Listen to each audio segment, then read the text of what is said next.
A warm welcome to you. You're joining us once again at Hyde Park on Ada Derana 24. Just last week, we saw the President of the country, in a special address to the nation, spoke about the roadmap ahead, post-debt restructuring, and how Sri Lanka's plans are aligned for a 2048 economy of the country. And tonight, I thought I'll invite to our studios a prominent personality who's advising the president, the government, and the country's economic side of things on how debt restructuring should happen, how we should align our fundamentals in going towards and achieving our 2048 policy plans. I've invited to our studios member of the Presidential Advisory Group on Debt Restructuring, former director of the Institute for Capacity Development of the International Monetary Fund, Dr. Sharmini Coorey. A very warm welcome to you. Thank you very much. Thank you for having me here. Thank you very much. You're here on a very brief visit here in Sri Lanka, but at the same time, you've been advising the government, the presidential, you're on the group of Presidential Advisory on Debt Restructuring. The president here spoke about 2048 and how there has been so much of progress made. In your view, what have we achieved so far to go towards the goals set for 2048 and beyond? Yeah, so we have achieved a lot. You know, sometimes I find that people get very negative, but we shouldn't forget where we came from. It was very bad in 2022. The economy shrank by 8.7 or 9%. So, you know, a lot of people fell into poverty that weren't poor before. So it was a very tough year, and I think we are getting beyond that. But it's not over. This is a marathon. It's not a sprint. So it's going to take us a while to recover and set ourselves on a, what I would say is an inclusive, sustainable growth path. That's what we have to do. You know, the way countries become developed countries is that they grow for long periods of time, you know, steadily. They avoid crises, and they just keep going. If we can achieve a per capita income growth, that is growth per person of about 3% per person, over 20, 30 years, we will be, you know, hitting the upper middle income, you know, the top part of the upper middle income group. So that's what we have to aim for. But to do that, we have to do a lot of things today. And if we make the wrong choices today, we will not get there. We will be looking more like an Argentina. We will be stagnating. And that is a real, it's a fork on the road for us, because this time, although we've had 16 IMF programs and this is the 17th, the fact of the matter is this time it is different because we have an unsustainable debt, and the rest of the world knows that, so they are not going to fund us. So fundamentally, our life is different. You know, when you're at about 60 to 80% of GDP in debt to GDP for the government, you can kind of get away with things, which is kind of what we did for the last 15, 20 years. But you can't do that anymore once you're at 128% of GDP. We have to do a lot of things. We can talk about it. So basically, we have to realize we have to have very steady, inclusive, sustainable growth for about 20 years. And we have to fix a lot of things now to get there. If we don't, then we will not get there, we will stagnate. You said steady growth, no crisis. So how do we really get there? What fundamental policy measures do you think and do you foresee the government taking here to go there? So I think what is needed, I mean, let me just sort of focus on three things, just because, you know, people come up with a lot of things. Right. First and foremost is to have macro stability. The source of Sri Lanka's problems last year, but even before that, is simply a government that was not living within its means. We have one of the lowest tax ratios in the world. I'm sure you know that well. People always talk about it. It's only 7–8% of GDP in 21–22. So it needs to go up to something like 18 to 20%. So that is a lot of gap to make up. So I think one of the most important things is to fix our fiscal, the hole that is in our fiscal accounts. And that means we've made some progress. We have a The government introduced a tax policy that I think is sufficiently progressive, that is, it taxes the better off people. I know it was controversial, but let's face it, the people who came within the tax bracket, although inflation has eaten up many people's income, and very sympathetic to that, the fact is it is still at about 2 to 3 times the median wage. So there are a lot of people who are much poorer than that. So we all have to contribute. So that's fine. The big problem in Sri Lanka is that the very rich do not pay sufficient taxes. The business people and also corporations that, you know, it's amazing how many tax breaks we give people. These are all well-off people. I don't hear the level of outrage I'd like to hear about how much tax breaks. You know, Port City, they're still giving tax breaks to corporations. They shouldn't do that. So I think this is something where I hope the policymakers will really focus on. No tax breaks, have a low uniform taxes for corporations. You know, you don't have to tax people at 30, 50, I'm sorry, corporations always at 30%. If you tax them at 20-something%, 25 or 4, but then everybody has to pay, no tax holidays. And I think we should renegotiate some of our past tax holidays. You know, some people have got tax holidays for 30, 40 years. You know, that's not fair. There are people with 100,000 rupees paying a month paying 6,000 rupees, and there are people who pay nothing. So that has to be fixed, and that's how we can get, now that we have fixed the policy rates, that's how we can get to a much higher level of income. So we should not exempt from VAT. The VAT needs to be administered in a flat, uniform way. 15% is fine, it can sustain us. But the thing is that we must match it with cash transfers to the less well-off. See, you have to balance it so that the better off people are paying taxes, but you don't give exemptions. Exemptions benefit, even VAT exemptions on things like food, benefit mainly the well-off. It's something people don't understand, I think, very well. But think about it. Think about how much more richer people spend on food, on electricity, on fuel. They spend a lot more than poor people. So when you subsidize it, when you don't make them pay the proper price or the proper tax, they're the main beneficiaries, and that's what's wrong with our system. So we must fix it. How do we balance this, Dr. Sharmini? You say don't give VAT exemptions, tax exemptions, but at the same time, the poor also they need to benefit out of a proper social safety net or relief measures. So how do you propose we go forward? So the way to do that, so all of what I'm describing will build the tax net to hopefully 18% of GDP rather than 8, right? 18, 20. My idea would be around 20% of GDP.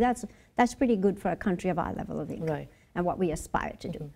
The way to do it is to then control our level of spending is not bad.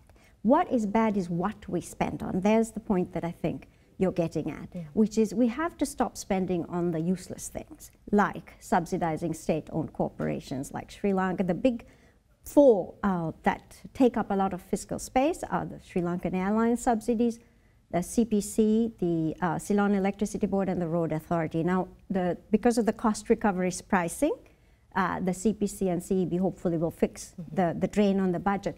And frankly, the wage bill, we have an enormous military wage bill, which needs to be not so big. So we have to have a military that's fit for purpose in the next 15, 20 years, right? That you know, it has grown since the war was over. It has actually got much bigger.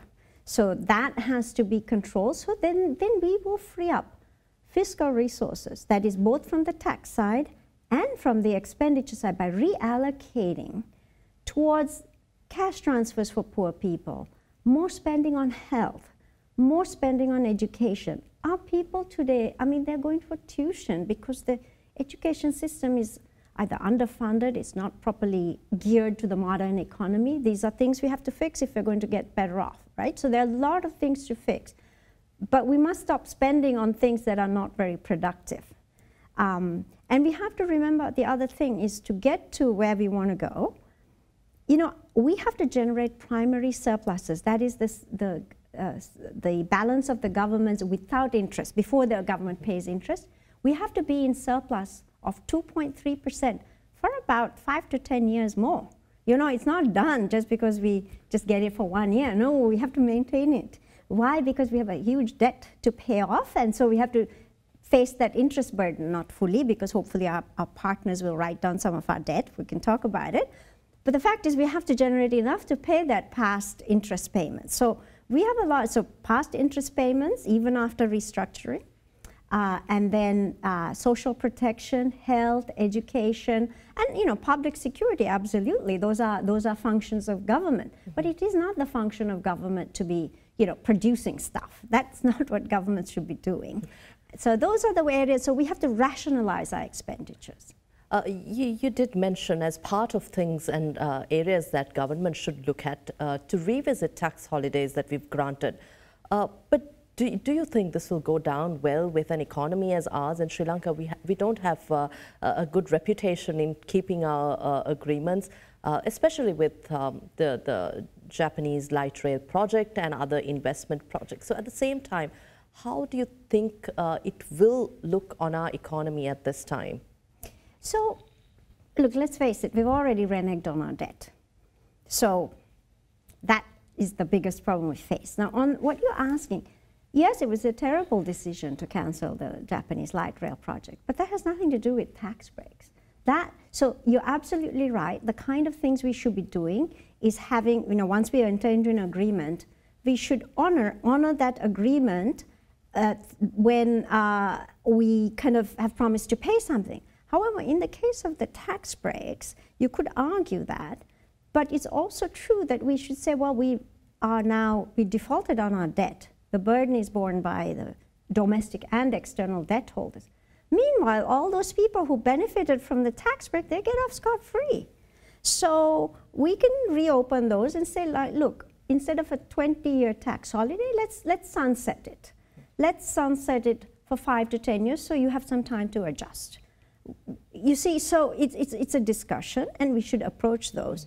The other, in a case by case, but we have to remember that a lot of the beneficiaries of the tax breaks are local firms, not foreign firms. There's very little foreign direct investment into Sri Lanka. Sri Lanka gets very little compared with, a Vietnam or a Indonesia, right? We get very little. That's something I'd like to Yes, so these tax breaks really don't work, okay? I mean, there's a lot of evidence to show that foreign investors come to countries because of stable macro environments, respect for private property, access to stable electricity,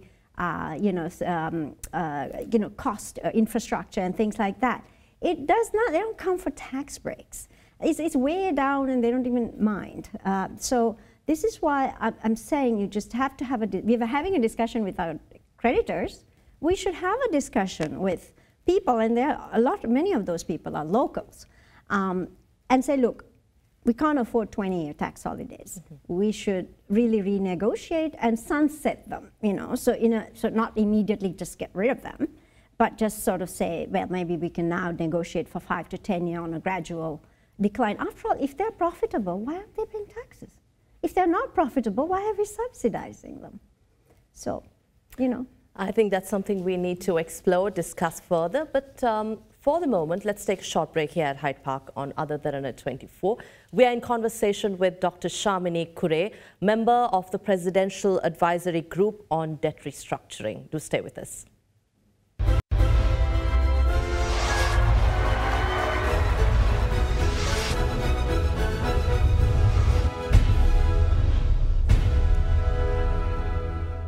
Welcome back. You're joining us on Hyde Park at AdaDerana 24. Dr. Coorey, you've been talking about measures that needs to be taken within Sri Lanka to ensure stability. But at the same time, I'd like to revisit a statement made by Deputy Managing Director of the IMF, who has visited Sri Lanka. The statement concludes that Sri Lanka's hard-won gains in terms of reforms should be supported by good governance, that the people should be rewarded with good governance in Sri Lanka. So how do you think the fundamentals of good governance, those structures are implemented in Sri Lanka going forward, especially when the people have suffered? There's a larger segment of the people who have been disproportionately affected as a result of wrong decisions. and mismanagement of the economy? Yeah, let me, okay, so the IMF program, the IMF supported program, by the way, we should always say it's the IMF supported program because it is our program. That program has a lot of commitments on institutional strengthening, and that's a very big part of governance, right? So we need to strengthen the Ministry of Finance so that it can do its budget work without political interference, you know, the budget process is professionally done. And the central bank, same thing. You know, you have to strengthen these institutions, these macroeconomic institutions, and we can talk a little bit about the central bank independence bill, but the independence of the central bank is critical for governance because a lot of our governance problems comes from political meddling in these very basic macroeconomic institutions. So that's one part of it. The other part, of course, is there is in the both in the government's program, but also I think people know there's a diagnostic that is going to be done. It's a sort of a form of technical assistance that the IMF does, where they look at countries' institutions and they talk to sort of civil society and they try to get a sense of how, you know, what are the critical weaknesses. And there's a commitment that under the program that the government would publish that report by end September this year. So people should look at what that, I mean, it'll show you where the weaknesses are. So that's and then it's possible to have commitments later on in the program based on what those recommendations are. So there is that aspect of it. And a third aspect is also, you know, frankly, I mean, let's face it, I mean, things like tax exemptions, which I've been very critical of, you know, they create opportunities for poor governance, right? Because, you know, people approach politicians and they ask for a favor and they get a favor. The kind of people that we want to protect, the poor, they don't get any such breaks. So we really have, the governance has to be looked at very broadly, and addressing corruption is a very big part of that. There's way too much corruption in Sri Lanka, and I think we all know it. And that is the fundamental cause of our fiscal problems, because we kind of have a patronage system in which we kind of, you know, spend on things we shouldn't spend, then we give tax breaks. I mean, this is all poor governance. And so we really had, and this is, I think, what the Deputy Managing Director was saying, people deserve better. And people are asking for honest, accountable, competent government. And unless we have that, we can't become a upper middle or a developed country. You just can't, you can't be corrupt and have poor governance and weak institutions. So we have to strengthen, I mean, strengthen all these institutions, including, you know, the political establishment has systematically broken down our civil service. You know, we do not have a professional civil service the way we used to. You know, so there are a lot of things to fix on that side. So I think, you know, I think people really, I mean, I hope people will pressure their politicians in, you know, other ways, it's a democracy, so that the government serves people not in the superficial way of giving them handouts randomly, but in the sense of proper, strong institutions, transparent publication, things like that. I want to say something, here's an example, right? So the IMF program, the funded program, supported program has a commitment that by March 2023, there will be a transparency platform up and running, which would publish every 6 months. It will be updated for all the procurement contracts that have been given in the 6 months, who has received the corporate tax exemptions, to identify those corporations, and thirdly, to identify people who've benefited from the tax exemptions on cars. Right now, we have not had many luxury car imports, but we will at some point have them. Now, I'm just giving this as an example. It's not done. So this is a commitment that we made to the IMF, and it's not done. So transparency, you know, this is why, you know, we give tax breaks, we justify tax breaks saying, oh, we need foreign direct investment. but evidence is that foreign direct investment goes to countries that have good governance. Because if you're a foreign investor, why on earth do you want to deal with, corrupt governments? You can just go somewhere that has a better, more transparent, easy to deal with, business friendly. And when I say business friendly, not granting, breaks here and there, it's much more like you can just predictable. You can get your stuff done. So, you can import, export, get the parts you need, get the labor you want, have the electricity. Those things matter to business people. So I think this is a big part of addressing. We can't progress unless we address the governance problems. During our conversation so far, you've stressed how much we're losing out on foreign investments, especially that we don't have sufficient FDI into the country. We've seen countries of the likes of Vietnam, Bangladesh attracting foreign investors even during this period when we've said we've given this many tax breaks. But the question of stability of government and consistent policies yes. Has pushed investments or any foreign investors interested in Sri Lanka far away from us. How, in your view, do you think the government now can rectify this? I know you're talking about a longer term solution here, Dr. Coorey, but in the immediate term also, while feeding the people, there also should be some measures that we can take in the immediate term to fix these questions of stability and consistent policies. Yeah, so we are, at the moment we are on that path, I think, right? We have addressed some of the fiscal issues, and we are, for example, now strengthening tax administration recently, requiring everyone to have a tax ID number, etc. Mm-hmm. Those are good things. So I think those are going to help. So these are the kinds of things we have to do to make it, governance is a broad term, but so that we actually administer the laws according to, equitably, mm-hmm. right? And so tax administration is a very big part of it. Now, things like, we talked about tax breaks, but also, we can make a start in terms of what I just mentioned. Just put up that transparency platform. Publish what you gave as procurement. That's transparency. This is important.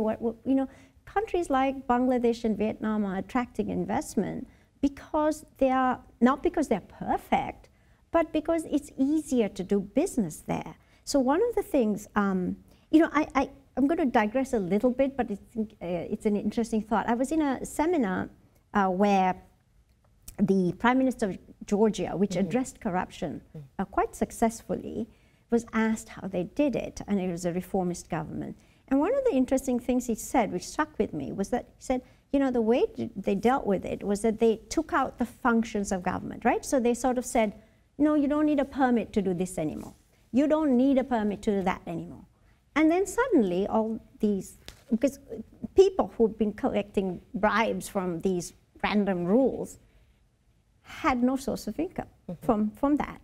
And they were not so interested in staying in government after that. So they could, have some voluntary departures, for example. Our problem is we are asking government to do too much. Government can't fix everything, and in my view, it would be much better if government stopped sort of, interfering in practically everything, and let the private sector sort of, create an enabling environment, meaning, you create, stable infrastructure, you have electricity, fuel, and all the, not cheap, but you have competition for these, for fuel and electricity, so that producers can get what they want. So if you do things like that, I think, let the private sector do its thing. They don't need special privileges. Make land more accessible. 80% of the land in Sri Lanka is owned by the government. Mm-hmm. So things like this that can make a difference to the business climate. I think that would go a long way to sort of compete with the other countries where the ease of doing business is sort of better than here. Mm-hmm. So I think these are things we can do now. It's not over the medium term. I don't see why we need to start, thinking about it. These are things we can do now. Just get rid of all kinds of licensing and regulations. you know, we can just today start saying, why do we need a regulation for this or that, right? I mean, that doesn't have to take a long time. We have to restructure the public enterprises. You know, we have 400 odd public enterprise, or 430 something. You know, so there's a cashew corporation and a milk board and a this and a that. Just start getting rid of these things, and also look perhaps more pointedly at what are the restrictions, you know, that exist, that stop, that hinder private. And I'm not a private sort of, you know, business person, but private business people probably tell you what are the things that hold them back. Maybe customs, maybe, you know, in and out, you know, being able to get your goods in and out quickly, port services, these. So I think we should sort of think about, well, let's get rid of some of the restrictions that make it difficult to operate. You spoke about restructuring state-owned enterprises. We have a special unit to look into it. Some big names in the private sector have gathered to look into the matter. At the same time, there is opposition to this, saying, look, the government's intentions are not as pure as it sounds. But what success stories can we draw from elsewhere in restructuring these public enterprises, whether we call it privatization, unchaining, unbundling, or, you know, as long as it's productive and efficient to the economy? Right. I think people understand now that subsidizing these public enterprises is one reason we can't protect poor people, right? I mean, the resources are used for inefficient activities. So they can take a number of forms, as you're saying.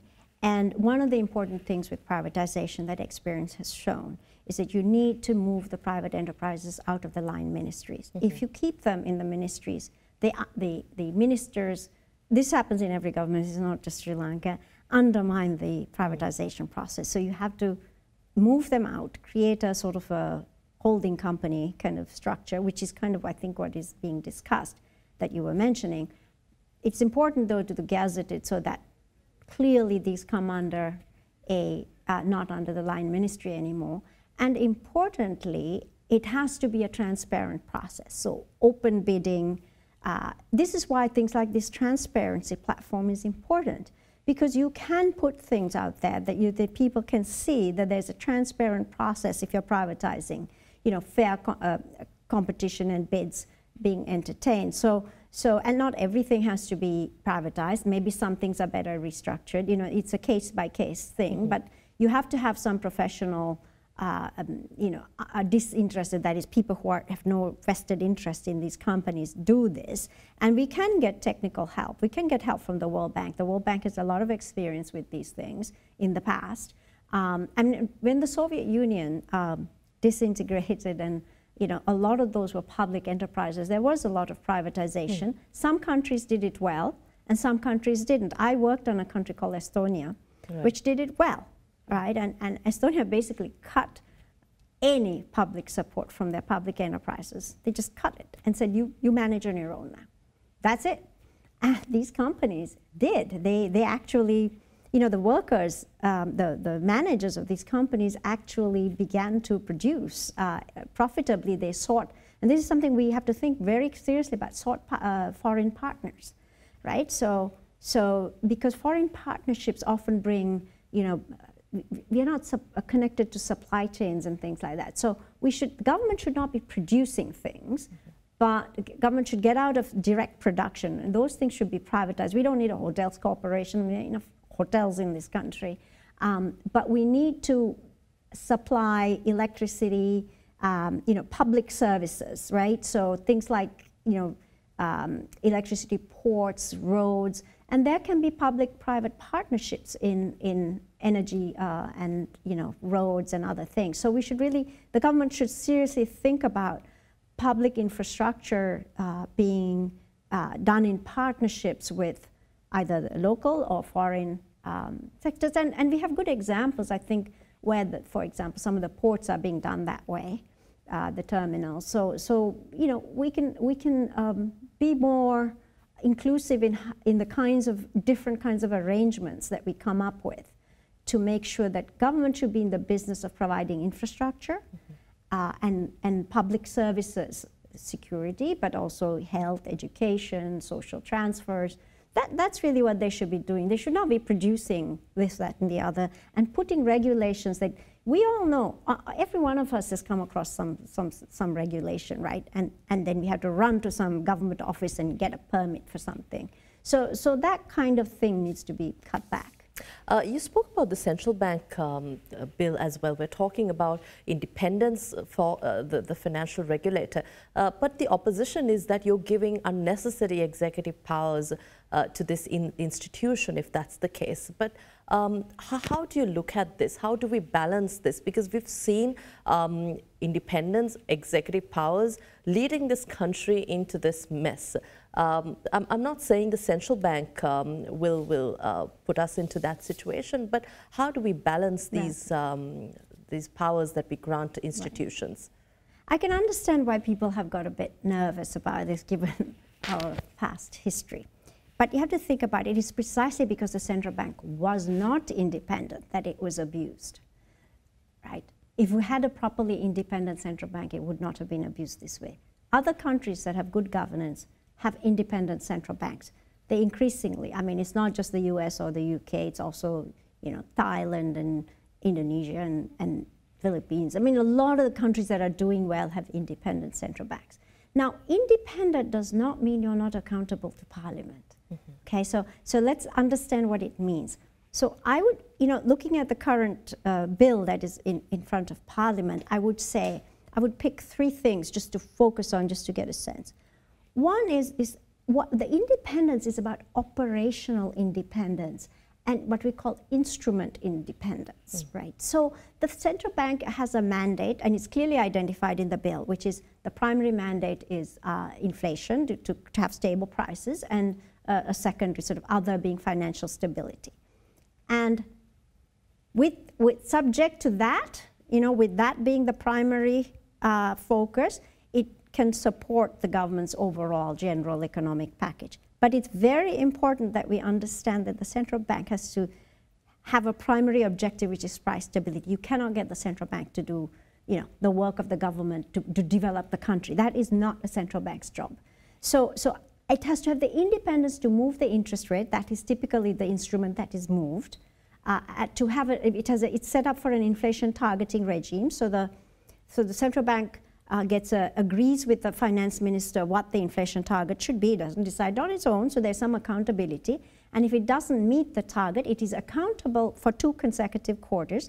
It is accountable to explain itself to Parliament. Now that is accountability, but it has the freedom to raise interest rates when it wants to, when it needs to, because it's trying to hit that target, right?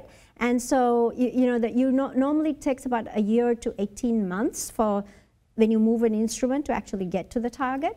So the central bank has to explain itself, say, you know, oh, that was a temporary shock. We think it's a temporary shock, and this is they may not get it right, but at least they have to explain themselves.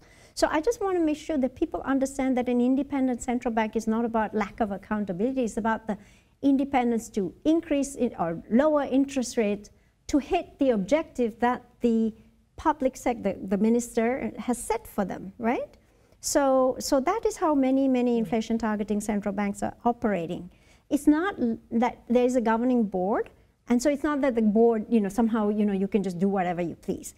So that's one thing. The other important thing, which I think is really important, is, you know, the central bank is not the banker to the government. This is a misconception that people have. And in fact, there is a clause in the current bill that actually says it is the banker to the government. It's not. It can be a fiscal agent, because a banker gives credit.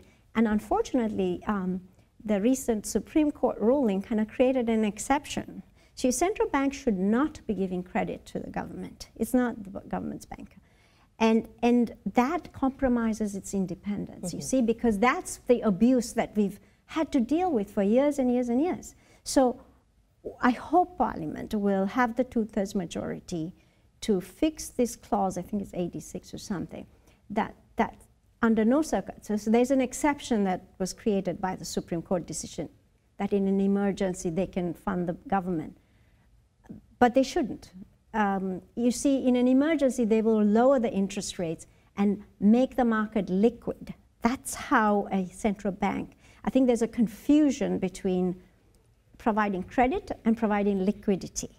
Okay, a central bank can give enough liquidity to banks, meaning it's collateralized lending to banks, such that there's plenty of credit available. So if there's a pandemic or something like that happens, they can support the economy. That doesn't mean you're supporting, the government will still have to issue government bonds, but the interest rates will be lower because the central bank is supporting that. Right. So you know, but they should never give direct. This is the Achilles heel that we have, and that's what led to our past problems. The central bank was forced, and you know our political system.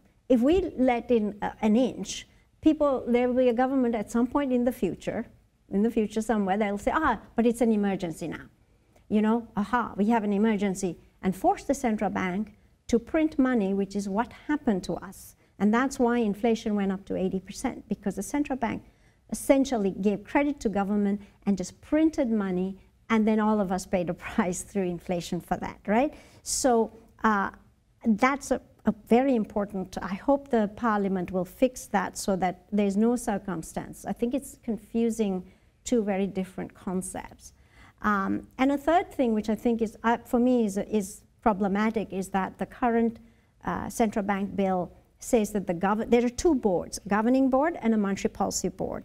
And the central bank, they've somehow got all the members of the governing board inside the monetary policy board. Mm-hmm. That makes 11 members. It's too big. There are people in there that shouldn't be in there. You know, it's a very technical job, the monetary policy. Once you're given a target by the government, you know, let's say the target's 5% inflation, it's a fairly technical exercise to try to get there, mm-hmm. because you know, you have to interpret all the economic signals. We run models. You have to you make the central bank officials explain to you why they're recommending something. So it's, you know, it's basically a fairly technical economics kind of job. The governing board is looking at the budget of the central bank, you know, the financial supervision, the administrative, you know, whether it's administered properly. Why are those people in the monetary policy board? These are different skill sets, mm-hmm. and it makes the board too big. I would rather have a monetary policy board with 3 outside members, 3 people from the from the central bank itself, staff from the central bank, and the governor, who casts a deciding vote in case the board splits. Why do I say this? Because you want the governor to be accountable to meeting the inflation target, and you want him or her to sort of go to parliament and say, you know, because they have the deciding vote, right? Well, I did this, board was split, but I did this because X, Y, Z. Mm-hmm. So we want to have a situation where there's clear accountability. Right now, it's all muddied because the governing, although there's a clause that says that the governing board should not do monetary policy, it does everything else. Suddenly, all of them are in the monetary policy board, which dilutes the accountability. You see, when you have 11 people, it dilutes the accountability. You should have and this is, what I'm talking about is very standard in central banks. So these are the things that I hope will be fixed at the committee stage. But I think parliamentarians shouldn't worry that the central bank is becoming independent and not accountable. On the contrary, it's accountable for meeting its inflation target. Mm-hmm. And that is what Parliament needs to hold them accountable for. And everything else, the costs, their budget, how they're run, you know, all of that, absolutely, the governing board should report to Parliament. Something I'd also like to go back to is the social safety net. You spoke about this, how people who endured so much of hardship should be taken care of. We are also seeing the government talking about public spending to support the vulnerable. But we see that it has taken way too long in this crisis situation, and we do not see a proper social safety net. Yes, there has been cabinet approval, there is talk about it, but it is the same people who suffered as a result of the crisis who are suffering now as a result of the tax increases and also other inflationary pressure on the economy. What next now for the people, the vulnerable communities, and the most affected segments of society? So there is a welfare benefit board that has been established, and there is a social registry now, I believe, that has been set up. and the registry, and they are checking that the people in the registry are actually the poor. They're actually checking that. Now, there is a, the problem we have right now is that the Samurti, which is the largest program, actually doesn't do a good job of targeting the poor. There are a lot of people in there that are not particularly poor. So now they've set it up. Now they need to start doing the cash transfers to this. The IMF-supported program has a minimum we have to spend on the social safety net, not a maximum, a minimum, because Sri Lanka historically doesn't spend enough on this. Although we give, price breaks left, right, and center, we don't actually give support directly to the people who need it. So this is something we have to do. We can start now because I believe the list is very close to, it's being vetted, which is the right thing to do. So we should now start giving cash transfers, and by saving on things that are less, hopefully the CPC and the electricity price increases will create some space, right? Because now the Treasury may not have to give as many subsidies to them. They can divert that money so that we can support the poor directly. Right. I'm reminded that we have a few minutes on the show. Finally, Dr. Sharmini, the President, I started with this, the President said 2048, we're looking at a 2048 developed nation by then. And also by September, that restructuring talks should be completed by then. And then he spoke about where we can go. But we're still trying to address the question of what kind of economy will have the strength to endure this process of moving towards a developed nation. We've been talking about a manufacturing-led economy, growth as a result of industries, but how much do you think we've done here in order to spur that kind of development and to set up manufacturing industries that could take us to our end goal? Well, first of all, we shouldn't have set ideas that it's going to be manufacturing. It could be services. We should not be trying to compete with Bangladesh and India on that, because they are low wage, they're much poorer than us. Okay, we have double the income of Bangladesh or more probably. We are a middle income country. I don't think we'd be very successful at basic manufacturing, like, low cost, sort of huge, mass manufacturing. We need the kinds that adds high value added. I think we've made a good start, I understand, in rubber, making high value added items. So what do we have to do? I mean, if I can put it a little bit bluntly, let's have less government and more private sector, right? So we don't have the government to decide these things.